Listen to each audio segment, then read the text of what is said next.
So then, Sangha, the Sangha around you, are the ones who encourage you. So your Sangha to others and their Sangha to you. When Lama Atisha went to Tibet, then he was asked, what's the most important part of Buddhism? And he said, Sangha, Sangha, Sangha. He didn't say Tantra, Tantra, emptiness, emptiness. He said Sangha. So it's very important to have the Sangha around you who are supporting you when things are difficult, when you're having problems with your meditation, when you're having problems in your life, you feel like giving up, you don't know what to do. Then Sangha is there, like the nurses in the hospital, and the nurses come along and they smile at you and they make you feel good. The doctor doesn't talk to you. The doctor just comes, looks at the chart, and goes. But the nurses are the ones who communicate to you, who help you, who uplift you. So they're very important. So we need the doctor, the Buddha. More importantly, we need the medicine. Then you need to take the medicine. No use putting it on the shelf. But you're taking the medicine, you feel rotten. I feel terrible. Because you don't always feel good when you're taking the medicine. Then you need the Sangha, the nurses, who come along and say, I felt terrible too. It wasn't easy. I tried this meditation, it wasn't easy. But in the end, you can do it. So encouraging you into more positive minds. So there's two refuge verses. This one talks about, by the virtue of listening to teachings. There's another one that talks about generosity and the six perfections. So you will read somewhere there is another refuge verse, and it's dependent upon whether you're reciting the verse before you take teachings or just generally when you're at home and you're doing your practices. So that one, generosity and the perfections, it's talking about the six perfections.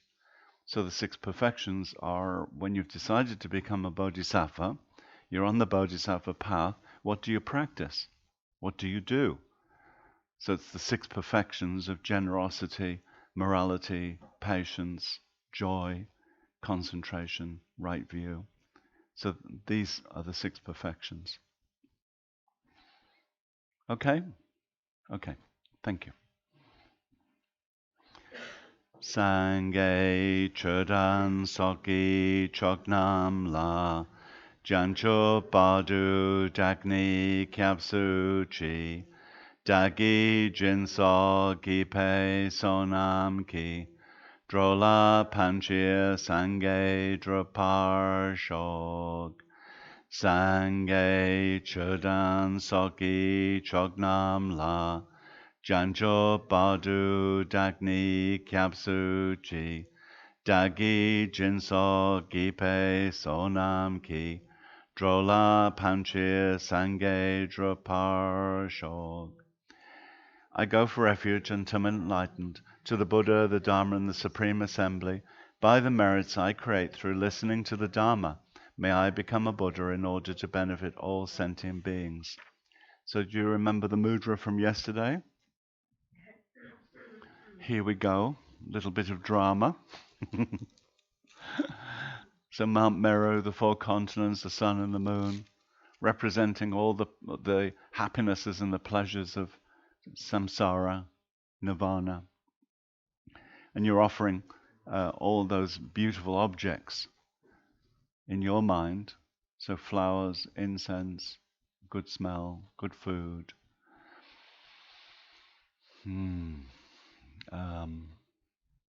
Shiny, clean floors, if you're into shiny, clean floors. Noah, you can offer a boat. So big, beautiful boats. Whatever, I think what's important for Westerners is whatever you're attached to, offer that. Yeah? You have to think about what you're attached to. So if you're really attached to something, you offer that to the Buddhas, and then gradually you're eroding the attachment. gradually removing the attachment. So think what you're attached to. That's the most important thing to you. And then you offer that to the Buddhas.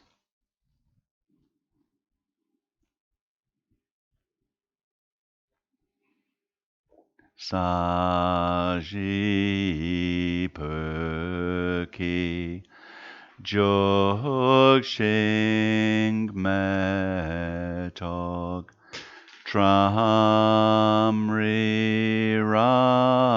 Rablingji Ni Degen Padi Sangye Jingdu Mikte Uwa Yidro Kunamdag Jingla Chu Parshog. This ground, anointed with perfume, strewn with flowers, adorned with Mount Meru, 4 continents, the sun and the moon. I imagine this as a Buddha field and offer it. May all living beings enjoy this pure land. Idam Guru Ratna Mandalakam Niryatayami. So on the way here, I was saying today is Abduction. It's the multiplying day, so it means the power of the day is much more than usual. I didn't look it up, but I'm supposing 10 million. As an accountant, you would know. Don't you have your finger on the karma calculator? 10 million or 50 million? So I think 10 million. I used to have a lot of cynicism about this. You know, how could suddenly one day be much more powerful just because of that day? But Lama Zopa says it's so. His Holiness says it's so. And so I think they know more than I do. So I accept. I don't understand it, but I accept. You can feel it with the full moon and the new moon, right? You can feel the change of the energy. And so if there are these special days that are very powerful, then what you need to do is protect your mind on that day, because the potential is much more positive, but also much more negative, isn't it? It's not that the day itself will promote positive or negative, but your mind will take on that energy and can go in either direction. So we want to make sure that for today we have a very good motivation. For the rest of the day, you can focus on, for instance, bodhicitta, enlightenment, great compassion, great love, but many, many motivations. Choose a really good motivation that inspires you, and you want to carry it out. You want to actualize it today. So if there's this 10 million energies that can help me to actualize today bodhicitta, then the best thing to do is to utilize that energy in order to actualize bodhicitta. So we've talked about the negative energies, the negative states of mind. We talked about how we can be sad and depressed and fearful and anxious and possible causes of that, but sometimes you can't find a cause. You look and you just can't find a cause. Can't always relate the effect to the cause. Because of karma, then we're experiencing the effect, but it doesn't mean the previous moment was the cause. The cause, the karmic cause, can be long, long, long time back. And then in this life, you're experiencing the result. So then when you have a difficult situation, when you have things going on in your life, when people let you down, when things aren't going in the direction that you wanted. So then we need to take control of the mind, and we need to decide the direction of the mind no matter what's going on around.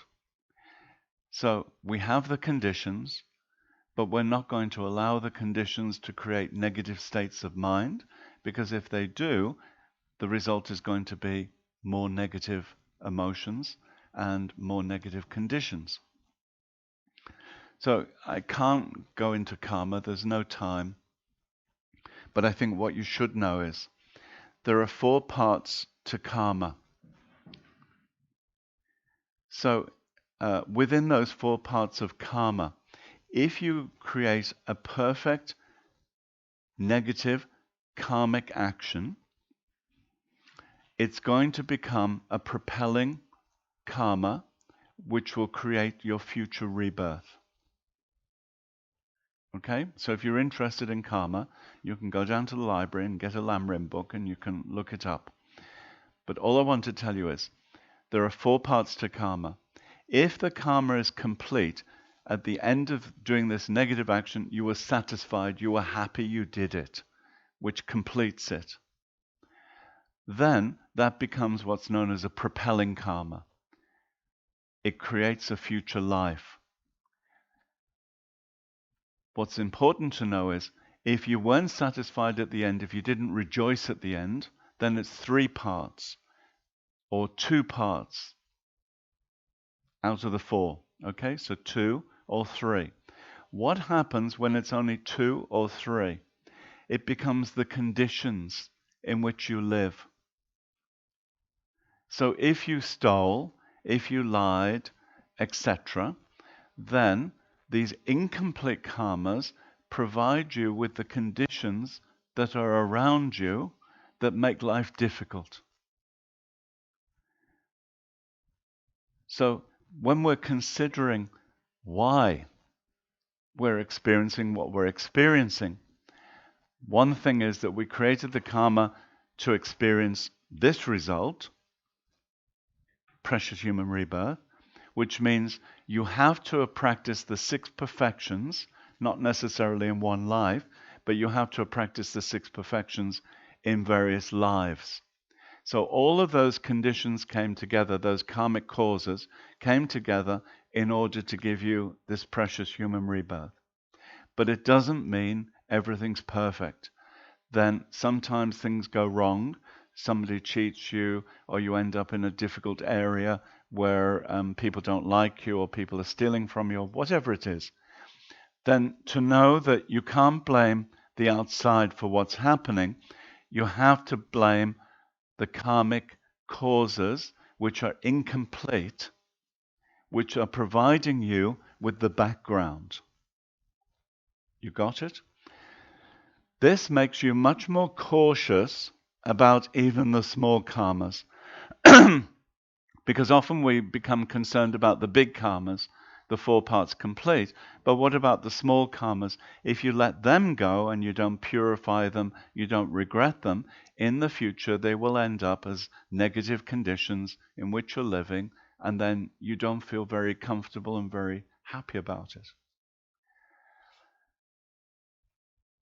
So I think on a day like today, when the energy is so powerful, have regret for those negative actions that you've done in the past and purify.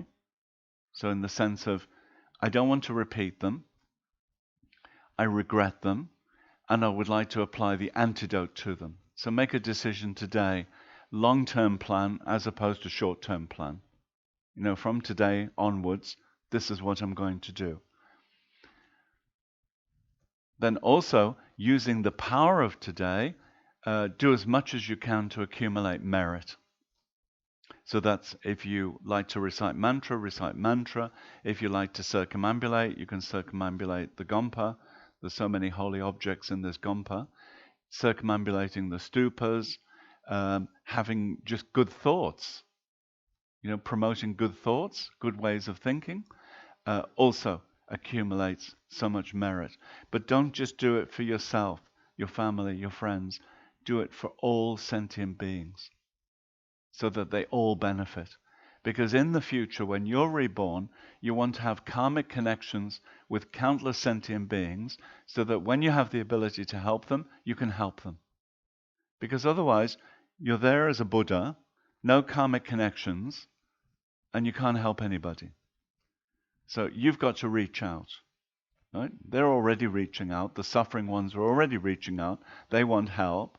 But you've got to make the hook on which they can grasp so that when you're a bodhisattva, when you're a Buddha, you can be of help to them. Okay? That's my little speech today. I don't sit in my room and prepare these things. I just sit down and think, now what? So, here we go. We have to finish what we started. We were talking about, last time, decreasing vulnerability to negative emotions. Correct? And you have 6 points, right? So we're talking about physical illness, eating, drugs, sleep, exercise, and building mastery. So this is the beginning of taking control back. You want to take control back, right? And then the next part to talk about is how to increase the positive emotions. So it's very appropriate today that we've got this powerful day and we're talking about how to increase positive emotions. So here the suggestion is to examine what your mind is saying and correct what is not realistic. Examine what your mind is saying and correct what is not realistic. So you have to look for the repetitive, self-critical thoughts. I'm worthless, nobody cares about me, I never do anything right, etc.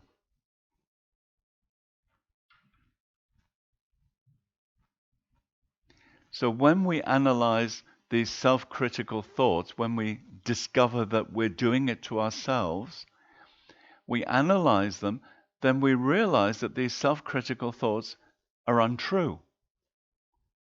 They're an exaggeration.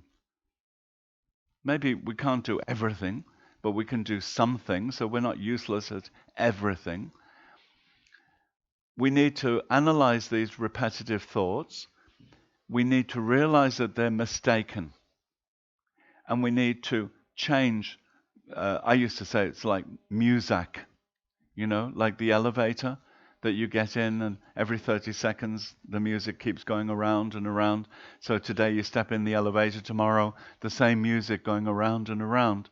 So often these repetitive thoughts are like that once you latch onto it, it just seems to go round and round in the head. But what it's doing is planting these negative karmic imprints that are becoming stronger and stronger and stronger, and we're believing in them. We're saying, I am useless. I can't do it. I'm not strong. I'm not intelligent. Like that. So then we need to change the tape, or nowadays the CD. The young people won't understand when I say tape. Isn't it? How things have moved on. Remember the car, when the car used to get hot and you put the tape in, you think, just play some nice music, and then it would go, and you pull it out and it would sort of be like this. No wonder they changed it. So in the same way, there's sort of spaghetti, the spaghetti in the mind, isn't it? That you have all the spaghetti going on, and we have all these convoluted, complicated, critical thoughts going on.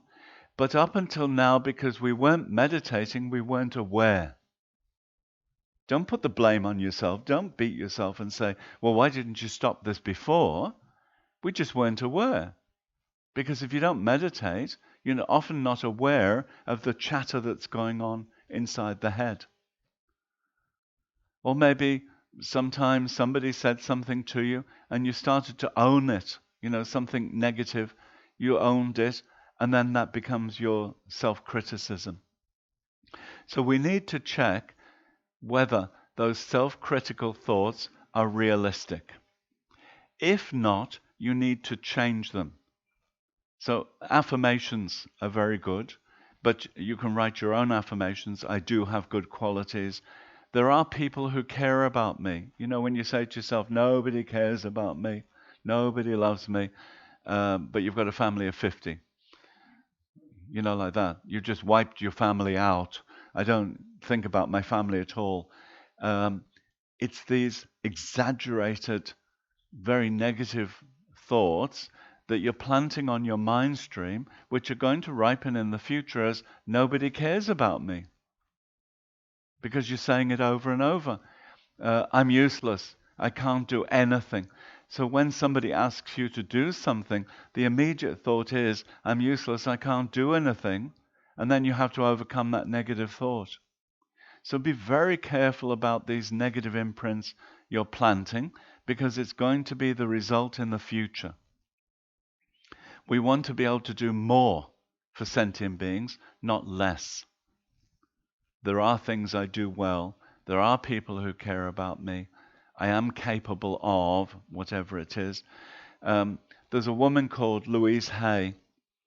I don't know if you know her. She passed away now. But she has books on affirmations. So if you are not sure about these positive slogans, very useful to have that, an affirmation book. Then also 7 points of thought transformation within the Lam Rim. If you get a big Lam Rim, or you get 7 points of thought transformation, there are slogans in that 7 points. Then there are many slogans. Pema Chodron gave a commentary on this. Very good to write the slogans on cards and then to cycle through the cards. So each day, thinking about one of these slogans. It's all about taking the negative and transforming it into the positive. So we need new positive thoughts that are not exaggerated, that are believable for yourself. They're believable for yourself. If they're not believable, then you're saying them to yourself, but then the resistance of the mind is going to be, this is not true. I can't do this. So perhaps there's a resistance towards benefiting all sentient beings, bodhicitta, becoming a Buddha. If there's a resistance, then we need to start meditating on the resistance. Do I have Buddha potential? Is the potential there? And if the potential is there, why is it that I'm the only being in this universe who can't actualize that potential? Why is it only me? You know the story about the fly and the stupa? So there's, I don't know if you know Bodha Stupa in Nepal. I was there once in monsoon, and when it rains, it fills up with water very quickly around the stupa. So you get about a meter of water very quickly. So I was with a nun from Copan who was buying some statues for some people overseas. We were in a shop which was up some steps, and it started to rain. And within about an hour, there was a moat. There was a river running around the stupa. So we couldn't go anywhere. We just had to stay there and wait for the water to go down. So the story is, long, long, long time ago, I'm sorry, this is a little bit rude, but there's a piece of cow shit floating around the stupa. And there's a fly looking for lunch. So the fly sees the shit and thinks, oh, lunch, and lands on the cow shit. And while it's sitting there eating the cow shit, is floating around the stupa. Next life, that fly becomes a human being and becomes enlightened. All as a result of just going around the stupa, the power of the stupa.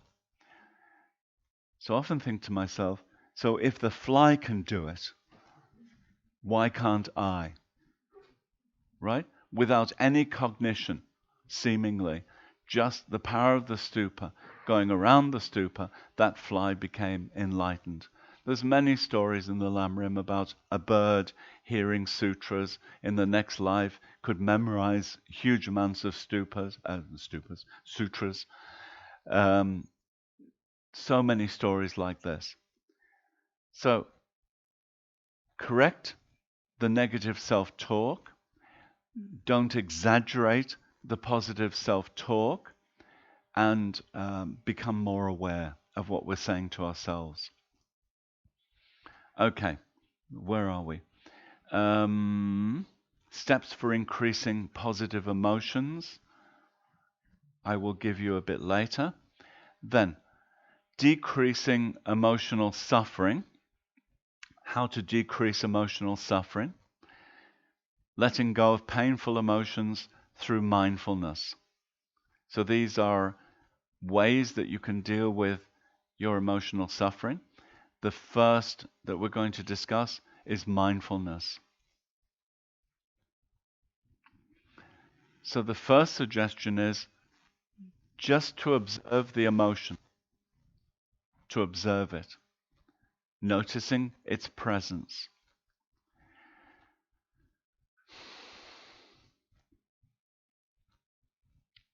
The importance of this is that if you don't do it, you can suppress the emotion. And if you don't do it, you can express the emotion because you didn't notice it. So it's very important to notice that the emotion is there, but is not me. Okay? So we have to step back as the observer, as opposed to stepping forward into I am the emotion. So you're noticing the presence of the emotion. When you're aware of it arising in the mind, such as anger, especially in the beginning before it becomes too strong, we can control and deal with it effectively. Through regular practice of meditation, our mind will become calmer and less likely to react with anger. So what it's saying is that when the anger is down in the lower chakras down here, and you catch it, it's easier to deal with. But when the anger's coming up and it starts to take over, it's much more difficult to deal with. So if you want to deal with anger, jealousy, hatred, whatever the negative emotions are, desire, attachment, you have to become aware of the beginning of the emotion, not when it's just about to come out of your mouth. If it's just about to come out of your mouth, I think the only suggestion is put your running shoes on and get out the house quick before you say anything. Because once you've said it, can't take it back. Right? But what you want to do is become aware much earlier of the arisal of the negative emotion. And if you can just become aware of it and step back from it, my ego is not the emotion. I am not the emotion. I step back from it, observe it, and I can let it go. I can breathe it out. I can let it go. So I'm giving you various suggestions, and it depends on the intensity of the emotion and how often it comes to you, etc., etc. You have to find something appropriate to you. The second suggestion is stepping back into the nature of mind. Stepping back into the nature of mind.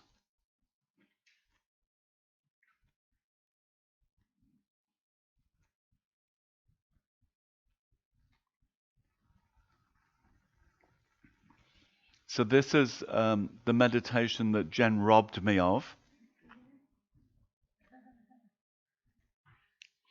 The nature of mind. Thinking about the mind like the sky, clear, non-physical, etc. So when you're stepping back into the nature of the mind, you're disidentifying with the emotion, right, by stepping back, but also you're thinking about the nature of mind. What is mind? So when you think of mind like the sky, then I am not the clouds, I am not the confusion. My mind is clear, non-physical, limitless, boundless, etc. It's just a stream of mental events that arise and pass away. So the mind is producing these mental events as a response. And the mind responds. What do you do with that response? When the response comes, do you attach to the response and get interested in it and then create more thoughts? Or do you choose to disidentify with the emotions, the thoughts, whatever it is, and go back to the nature of the mind? This is a bit more difficult. I think you need to do that meditation of the sky for a period of time to get used to the idea that my mind is not the emotions. They're separable, right? Because probably right now we think the mind, the emotions are somehow inseparable. They're together. But by doing the sky meditation over and over, you start to realize the clarity of the mind is always there. Because of that clarity, the emotions are taking advantage of the clarity. Just like the clouds take advantage of the sky. So the clouds appear, they obscure the sky, but then they disappear. In the same way, the clarity of the mind is there, the emotions, the clouds appear. If you allow them to drift across the mind, the sky, they disappear. But if you attach to them, you create new thoughts, new emotions, new reactions, new karma. You perpetuate samsara. You understand? Do you want me to tell you in German? Well, you're not getting it. I could go on to Google Translate. I'm sure you wouldn't understand that either. They give you some strange translations, isn't it? So, the point is, think of the sky on a clear blue sky day. That's like your mind. Think of the clouds. They are like your emotions, your delusions. Okay? So the similarity of the example is there. If I meditate on my mind being clear like the sky, the emotions are taking advantage of that clarity, of that peace, and then creating a storm. The storm's coming, right? So the more clouds, the darker it gets, the more drama there is, then the more potential for a bigger drama, bigger problem, bigger emotions, bigger problems. You are creating that potential in your mind. It's just a habit. We've created the habit, and the habits come from the past into the present. We've got these karmic imprints. So some people more dramatic, some people less dramatic, some people just every now and again having something appear, some people on a daily basis. So it's not to be judgmental, but it's just to see the clarity of the mind is like the sky, the emotions are like the clouds. Instead of attaching to the clouds and the drama of the storm, I choose to let it go without judging it, without criticizing it, without becoming involved in it as a story. I choose to let it go. And then the sky reappears. Ja. Oh.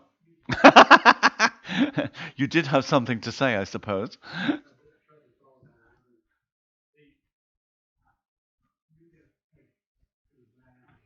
Yeah. Really? Oh.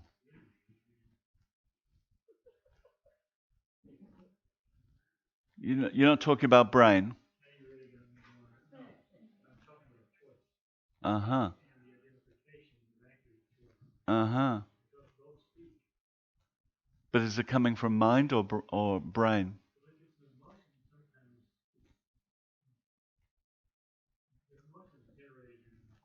Uh-huh. Oh. Carry on. You're digging your own grave. Keep digging. Dig deeper and deeper. So then my question, and I think you can talk about this in the discussion groups because it's a bigger issue than just a quick little this is what it is.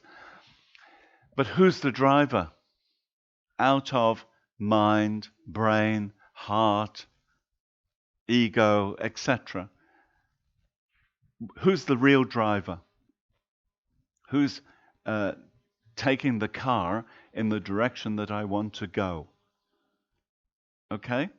So you mentioned different facets, but the question I'd like to ask and the groups to discuss is who's the real driver? Is it what we think of as mind? Is it the heart? Is it the brain? Is it the ego, etc.? I think it's a good discussion to have because we have so many words in that, so many concepts in that, that if we don't get clear what we're thinking, we're going to get more confused. Yeah? Because there's an assumption in Buddhism that we know what we're talking about, that we're all on the same page. But from what you just said, we're obviously not. I'm on one book and you're on the other.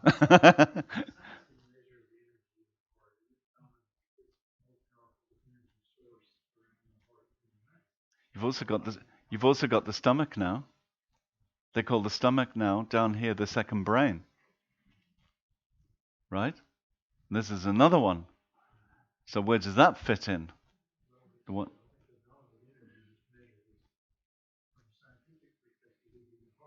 yeah, but what do scientists know, quite frankly? Not a lot. You know, meditators, 2,600 years of history that's passed on in an oral lineage. They know all about this. They know about control of the body, control of the mind, going to future lives, etc. But where we are now, with what we know, as human beings, as scientists, budding scientists, we want to find out for ourselves, right? Not always to be told, but to find out for ourselves. So I think the discussion is a good thing to have.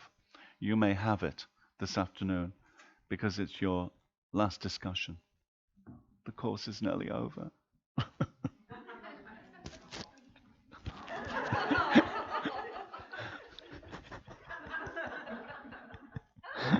Really, I'm sobbing under here. Oh dear. So, good point and good discussion in this afternoon. And I think also going to now, there is talk about this second brain down here in the stomach area, which is supposed to be very important for health, controlling emotions, etc., etc. So in natural healing, we often talk about this type of intuition, which is the gut feeling. And then we talk about higher intuition, which is seeing everybody as Buddha, as being perfect.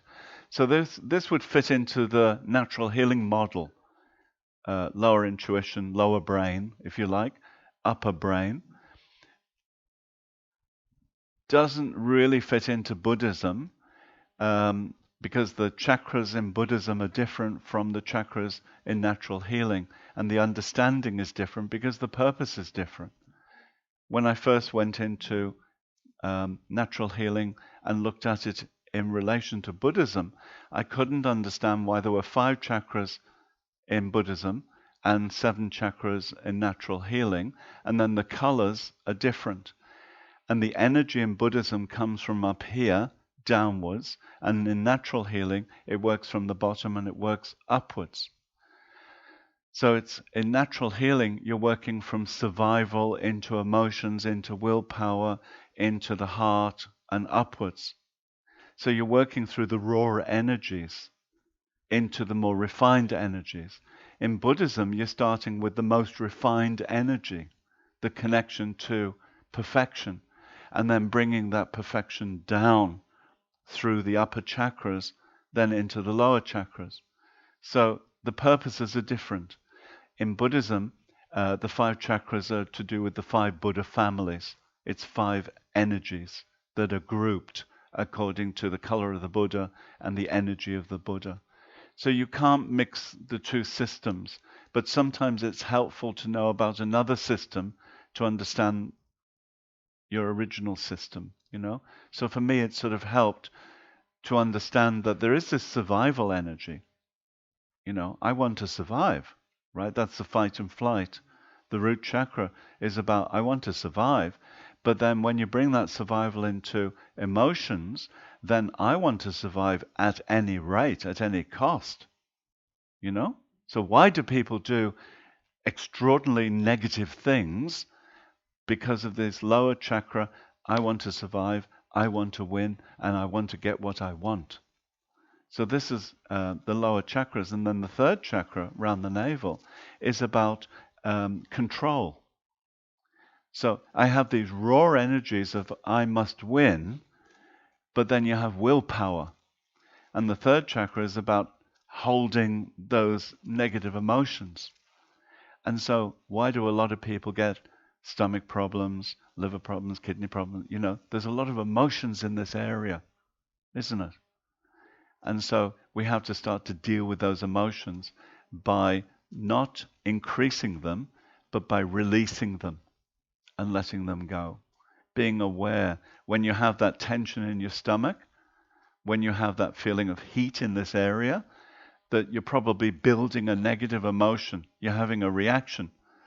You know, very good indicators when the hair on your arm standing straight, the hair on your head straight, there's probably something going on. Something's happening. You have to look for the triggers.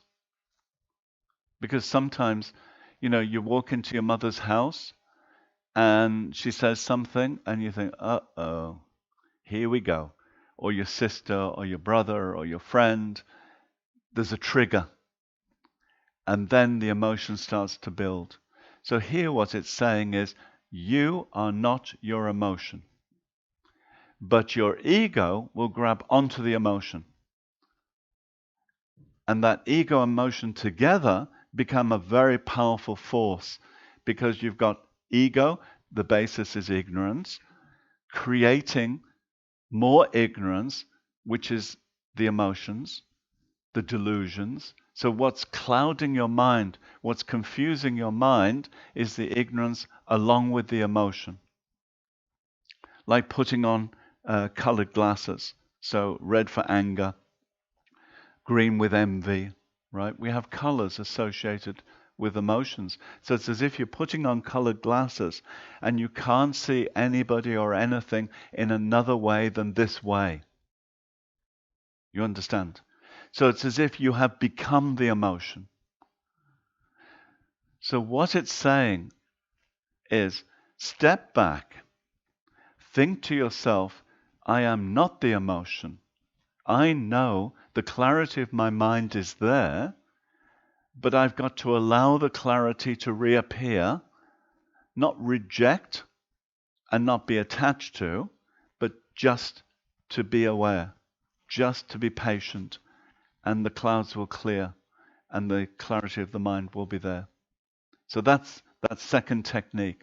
A bit more difficult, but I think very beneficial, because then at the end of life, when you're meditating on the clear light, it also comes into the death process, that you've been looking for that clarity of the mind.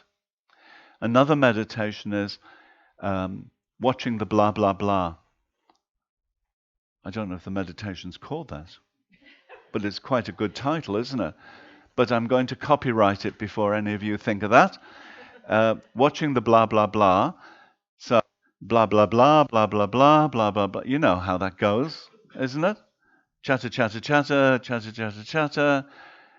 Instead of looking for the chatter, for what's interesting, because it's usually interesting, you know, it's stuff. Blah, blah, blah, blah, blah, blah. You know, what happened in the day, what your thoughts are about the past, what your thoughts are about the future. So just watch and look for the gap. You have to watch for the gap. You know, on the metro or underground or trains, they always say, mind the gap. So here we go. Look for the gap. The gap is the space between the two thoughts. When you observe that space between the two thoughts, there's a perception of mind.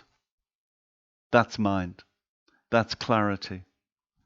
Then you hold your meditation on that clarity, on that mind, and you allow it to develop and grow. Of course, the chatter will come back, and then again you look for the gap. Again, you observe the clarity of the mind, which is bliss. So actually, you don't just get clarity of mind, you get bliss. Bliss is like super happiness. That's the nature of your mind. You'll never need alcohol, drugs, or smoking ever again because you found the bliss of the mind. What'd you say?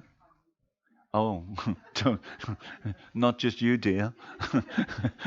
you, you, you might have first dibs on it, but we're also in there too. We also want it, right? Now, the danger is wanting it. Because by wanting it, you're bringing desire into the meditation. Desire is going to confuse you because it's an emotion. So we've got to be very skillful with these meditations, that we're not sitting there thinking, where is it? I really want a nice meditation. I want to really experience something good from this. I'd really like to become a Buddha today. That would be great. Or if not, I'd like to observe the mind. That would be second grade. So we're coming into it with all our misconceptions, perceptions, observations, la la la la la la, and we're adding to the story. So difficult to be simple and to just be, as opposed to adding a whole lot of thoughts to the meditation, a whole lot of desires and attachments and wants and needs, etc. So to just be, observe the blah blah blah, the chatter chatter chatter, watch for the space, and the space will only be a second, 2 seconds. Hold your mind on that space. And what you're holding your mind on is the actual nature of your mind, the clarity of the mind. And then you allow that to lengthen if you can. If it doesn't, it will go back to the chatter, and then again you look for the gap. Pierre, you wanted to ask something?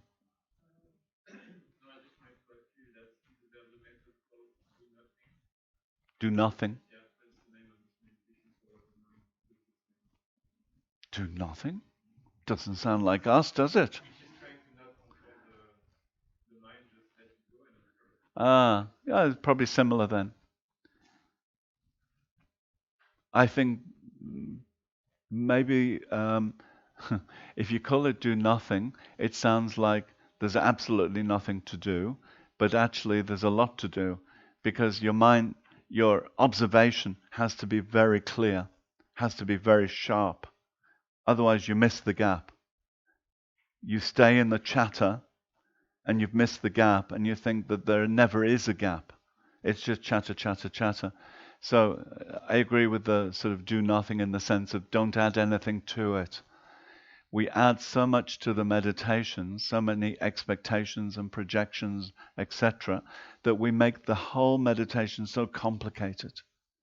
And actually, that's why we fail at meditation, because we've added too much to it. I think the example would be if you're cooking, that you want to make it delicious, so you get every spice, every herb, everything that you've got in the kitchen, you throw everything into it, and you think it's going to be more delicious. You understand? So we keep adding and adding to meditation, thinking that by doing that we're going to be more successful. The more intellect we bring, the more cleverness we bring, the least successful it is. We're making it too complicated. So step back as the observer who's not a clever observer, who's not an observer with desire to see the clarity of the mind, just to be, to step back, and that's it. So, what I'm saying sounds easy, but actually you'll find in practice difficult, because you'll find your mind wants to get clever. Where am I up to? These mental events, thoughts, emotions are impermanent. So what you're looking at is impermanent events, the thoughts, the emotions, etc. They're impermanent events. They appear, they disappear, they come, they go.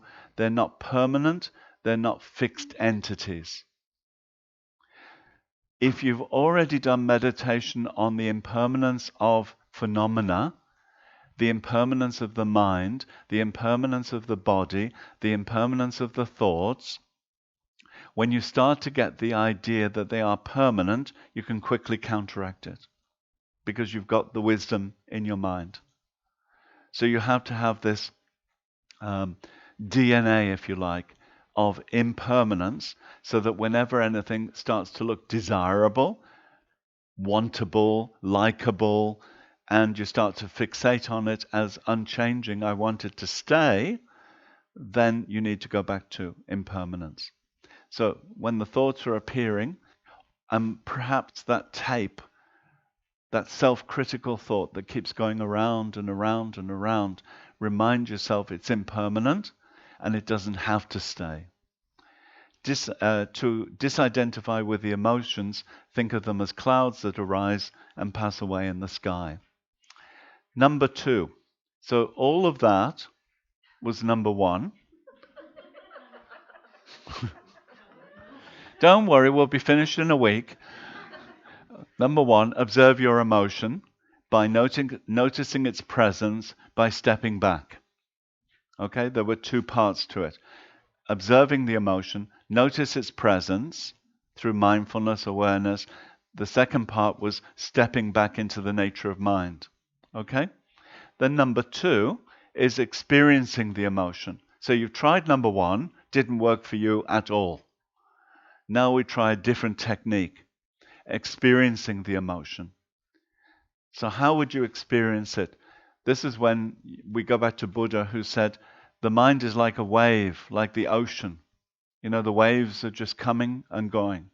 So experience the thoughts, the emotions, as a wave which came and it will go. By its nature, it will come and it will go. So experience it as a wave. Don't block or suppress your emotion. Means you're allowing the emotion. Because watch how the lower chakras may well shut. You know, the emotion starts to come and the lower chakras shut around the emotion so that you block it and you suppress it and you keep the energy in the lower chakras and then you get sick. So we've got to be careful not to block and not to suppress the emotion. On the other hand, we need to be careful that we don't go blah. So you're not trying to get rid of the emotion. You're not trying to push away the emotion to get rid of it. Get rid of it. Vamos, vamos, as we say in German.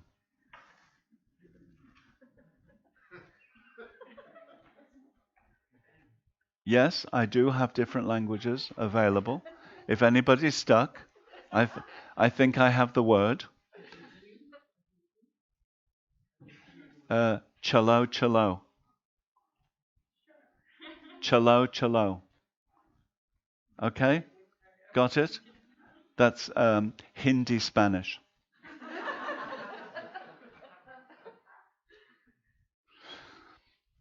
It takes a big brain to be able to deal with all of these languages and teach. You know, you've got to realize that. So we don't want to push away the emotion, because when we push it away, we're using our desire energy, wanting happiness, not wanting the emotion. You're using your need for happiness, your no need for this emotion. You're pushing away the emotion, and then usually what happens is the boomerang, that the emotion comes back, and it comes back more strongly and with less control. So think of pushing it away as the boomerang action, that every time you push it away, it comes back more strongly. Don't try to keep the emotion around. Don't hold on to the emotion. Don't amplify the emotion. So don't try to keep the emotion around. Don't hold on to it. And don't amplify it. Don't make it bigger. So when we're upset with something, somebody, don't we amplify? We add to it. You know, they said, they did. And my example, we're going to have a tea break now, I'll warn you. My example is when somebody says harmful words to you or hurtful words to you, they fire an arrow at you, and that arrow falls at your feet. It's a poison arrow. So you pick it up and you look at it and you think, that looks like poison. Dangerous. I'll just check. And you stab yourself a few times. And then you think, ooh, I don't feel well. You blame them for shooting the arrow, but actually you picked it up and you stabbed yourself. Then you go to bed because you're not feeling well. Take a couple of aspirin because that should deal with the poison. And then you take the arrow to bed. You put it by the side of the bed, and all through the night, your mind is churning, is going on and on and on.